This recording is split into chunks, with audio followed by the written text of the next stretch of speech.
Hello guys, welcome back to my channel. সবাই কেমন আছো? আশা করছি সবাই ভালো আছো। আমিও খুব ভালো আছি। তো দেখো, রান্না করতে বসেছি। তো আজকে আমি কুমড়ো পুঁই শাক আলু দিয়ে তরকারি করব। তো আমি কেমন করে পুঁই শাক রান্না করি তোমাদেরকে দেখাই, চলো। তো প্রথমে কড়াইয়ে তেল গরম করে নিলাম, 5 ফোড়ন দিয়েছিলাম আগে থেকে। তো কড়াইয়ে সব দিয়ে দিলাম, কুমড়ো আলু পুঁই শাক সব একসাথেই দিয়ে দিলাম। তো ভালো করে নেড়ে চেড়ে আমি মিশিয়ে নেব। তো দেখো, নেড়ে চেড়ে আমি ভালো করে মিশিয়ে নিলাম, নুন হলুদ দিয়ে দিলাম, এবার পরিমাণ মতো নুন দিয়ে দেব। তো নুন দিয়ে দিলাম আমি। দেখো দেখো আমি মশলাটা দিয়ে দেবো এবার। তো শাকটাকে চাপা দিয়ে দিয়েছিলাম, তো ওই জন্য এরকম হয়ে গিয়েছে। তো দেখো, মশলা দিয়ে আমি কষে নেব। দেখো মশলাটা আমার কষানো হয়ে গিয়েছে। তো আমি পরিমাণ মতো জল দিয়ে দেবো এতে।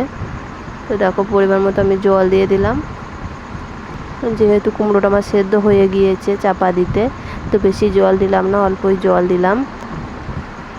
তো দেখো আমার তরকারিটা রান্না হয়ে গিয়েছে। তো পরিমাণ মতো চিনি দিয়ে দিলাম। এবার নেড়ে চেড়ে আমি নামিয়ে নেব। তো আমি এরকম করেই কুমড়ো তরকারি করি। যদি ভিডিওটা ভালো লাগে অবশ্যই একটা লাইক করো, পাশে থেকো। টাটা।